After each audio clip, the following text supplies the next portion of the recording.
ഒരു നിശ്ചിത കാലഘട്ടത്തിൽ ഒരു കണ്ടിന്യൂസ് ആയിട്ടുള്ള ജനറൽ പ്രൈസ് റൈസിനെയാണ് നമ്മൾ ഇൻഫ്ലേഷൻ എന്ന് പറയാം. അതായത് മാർക്കറ്റിൽ പൈസ ഒരുപാട് കൂടുന്ന സമയത്ത്, അതായത് ആൾക്കാരുടെ കയ്യിലെല്ലാം പൈസ ഉണ്ടാകുന്ന സമയത്ത്, നമുക്ക് എക്കണോമിക്സിൽ അറിയാം human wants are unlimited but ends are scarce എന്നാണ് പറയുന്നത്. അതായത് നമ്മുടെ ആഗ്രഹങ്ങൾ കൂടുതലും എന്നാൽ അതിനുള്ള വിഭവങ്ങൾ കുറവുമാണ്. ഇതാണ് എക്കണോമിക്സിന്റെ ബേസ്. അതുകൊണ്ട് തന്നെ പൈസ ആൾക്കാരുടെ കൂടുന്നു അല്ലെങ്കിൽ മാർക്കറ്റിൽ കൂടുമ്പോൾ സ്വാഭാവികമായി അവിടെയുള്ള പ്രൈസ് റൈസ് ആകും. ഇതിനെയാണ് നമ്മൾ ഇൻഫ്ലേഷൻ എന്ന് പറയുന്നത്. ഇൻഫ്ലേഷൻ തന്നെ രണ്ട് തരത്തിലുണ്ട്.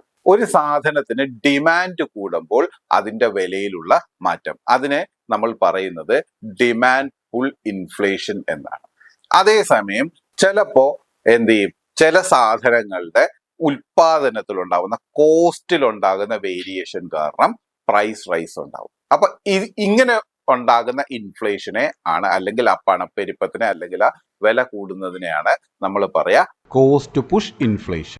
ഈ ഇൻഫ്ലേഷൻ നിയന്ത്രിക്കാനായിട്ട് ചുമതലപ്പെടുത്തിയിരിക്കുന്നത് നമ്മുടെ സെൻട്രൽ ബാങ്കിനെയാണ്, അത് RBI ആണ്. ഈ ഇൻഫ്ലേഷൻ നിയന്ത്രിക്കുക എന്നുള്ളതാണ് RBIയുടെ മോണിറ്ററി പോളിസി കൊണ്ട് നമ്മൾ ഉദ്ദേശിക്കുന്നത്.